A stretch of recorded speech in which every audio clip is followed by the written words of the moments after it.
This isn't a good game if you hate Zaxxon rip-offs.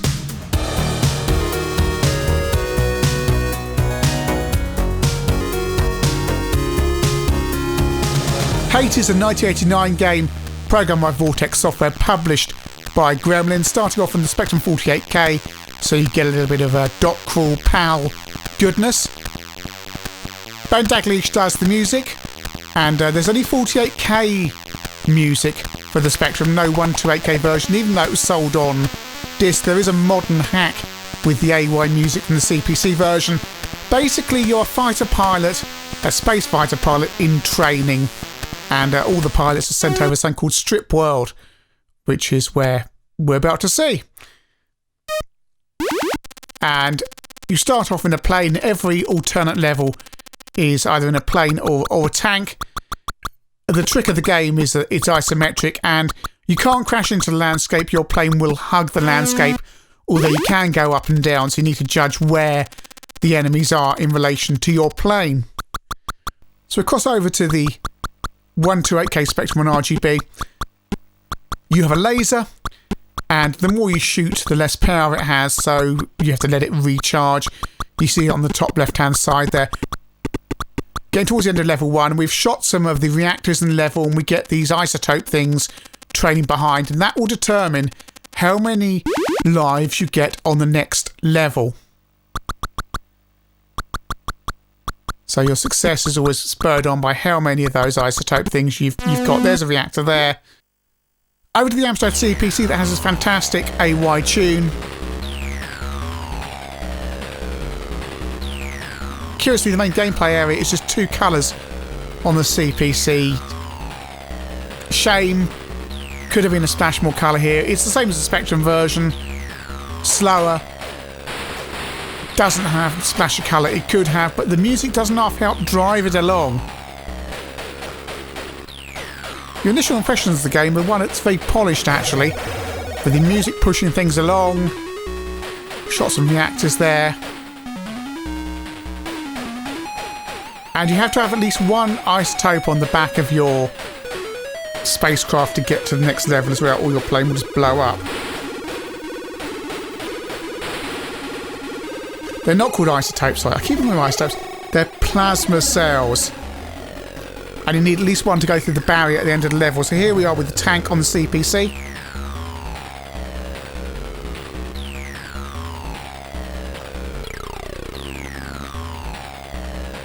The tank also carries bombs, and you can activate those by pushing forward and pressing fire. The only thing is they're pretty much useless. Over to the C64. When you collect those plasma cells as well, that gives you extra lives during the current level. So if an enemy touches you, you lose one of the plasma cells that are carrying behind you.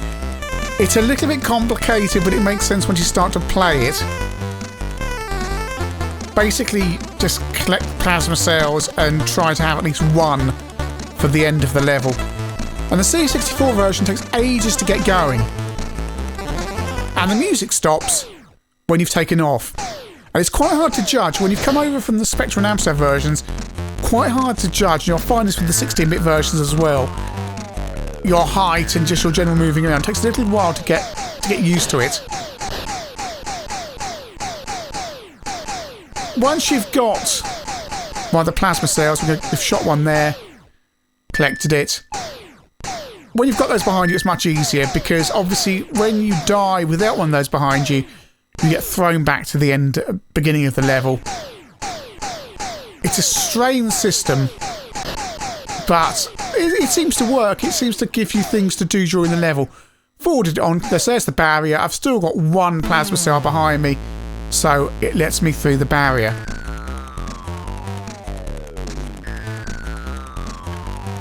So now we go on to what's called the ground assault vehicle. These between level sections on the C64 take forever. They really do.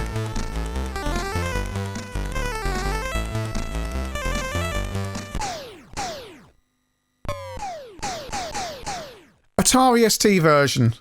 It's flashy Gremlin logo at the start.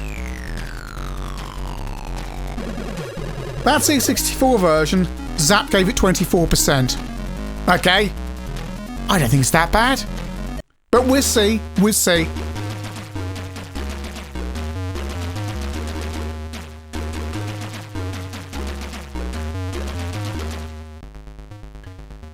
So here we go, taking off on the ST. Full colour graphics this time. And again, got to get used to this movement. When you swap in between these versions, you have to get used to the up and down is very different on these 16-bit versions.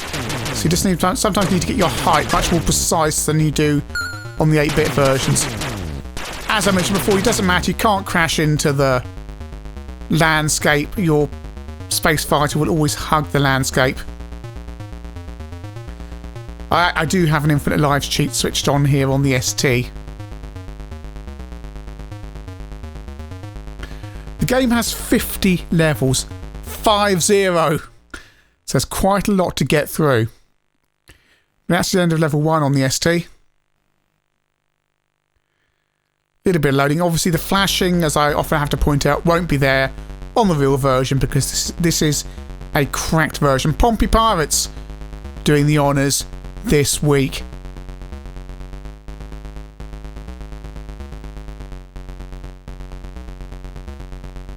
Here's our ground assault vehicle and the bombs launching off there. But really, the problem with the bombs is they don't have much. They're good for throwing over things, and that's it, because they don't have any. They create explosions, but they don't destroy things around them, which you'd expect with a bomb. Amiga version. Now, this is running on A1200, so this might be running a little bit faster than it would on an A500 and A600. But frankly, having spent quite a while with the ST version, this game does need a little bit more speed. Even on the C64, one of the cheats available is an option to speed the game up. So, that tells you everything, really.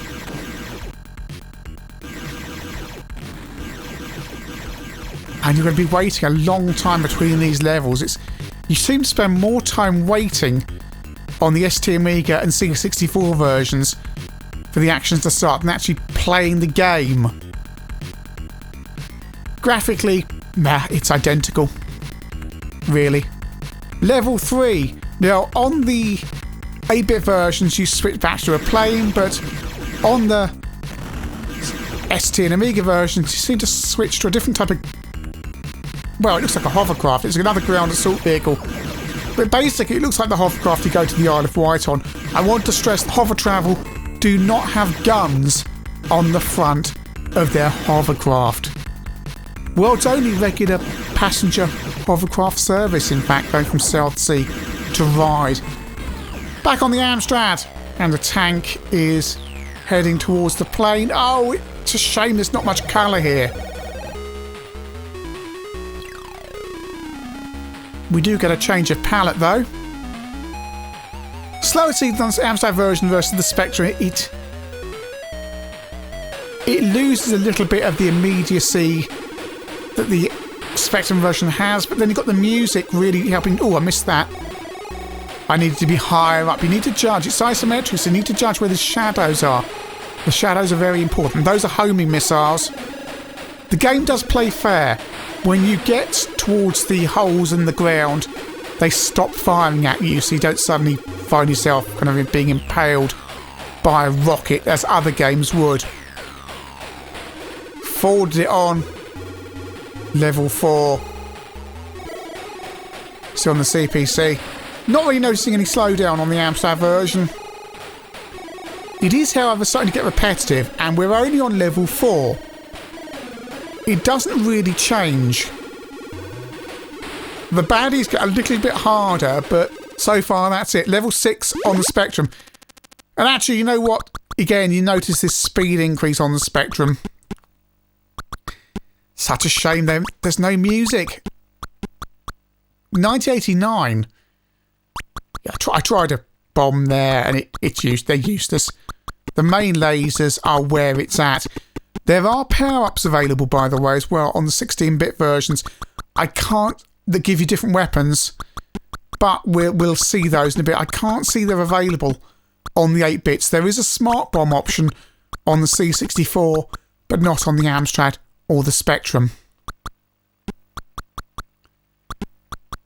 The enemy missile things there can actually fly sideways, which feels a little bit cheaty.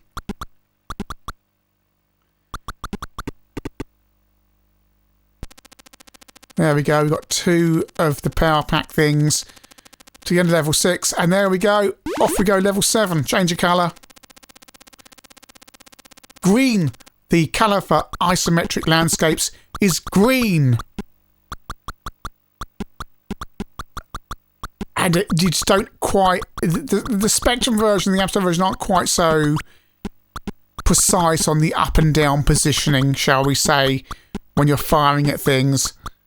On the ST and Amiga and on the C64 to an extent as well, you really do need to be at the same level as whatever you're firing at. Spectrum and Amstrad are a little bit more forgiving, which actually I quite like, because it can be quite difficult precisely judging it. And of course, all the time you're playing this, you're thinking of Zaxxon.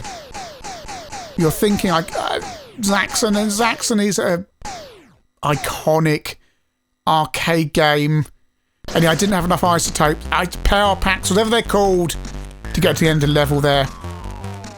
So because I died with no lives, I've been thrown back a level on the C64 to level 6.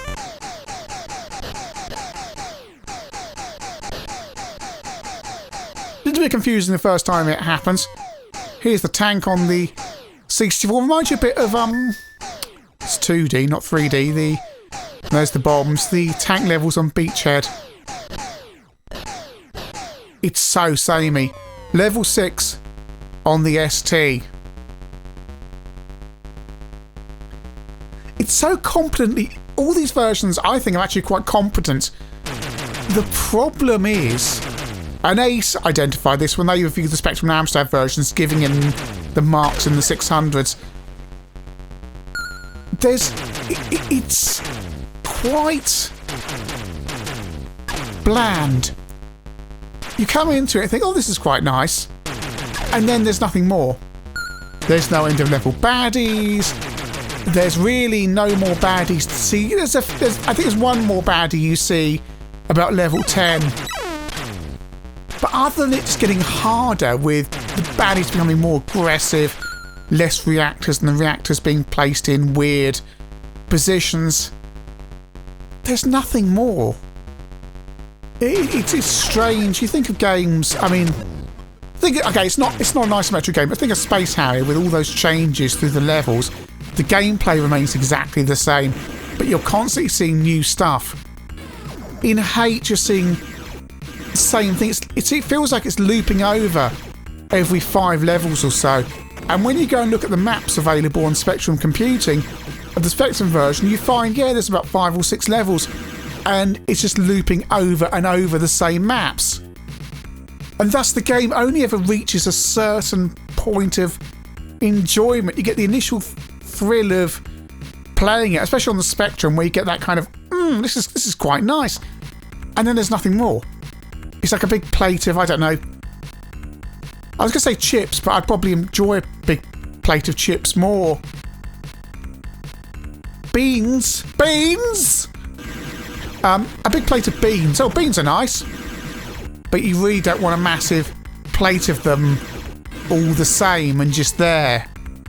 You'd quite like beans as a side on your breakfast or on toast or something, but all you've got here is beans!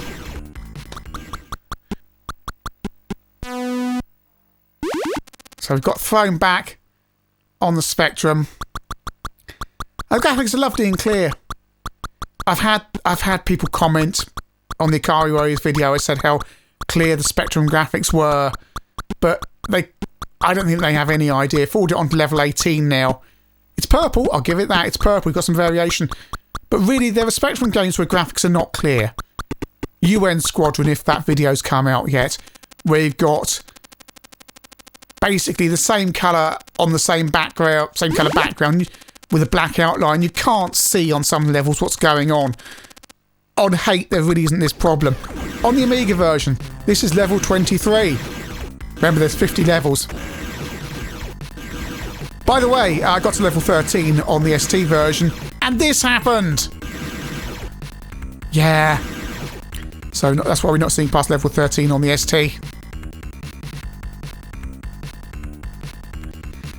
Even with this extra speed on running this on an A1200, whether the original version had this, I don't know.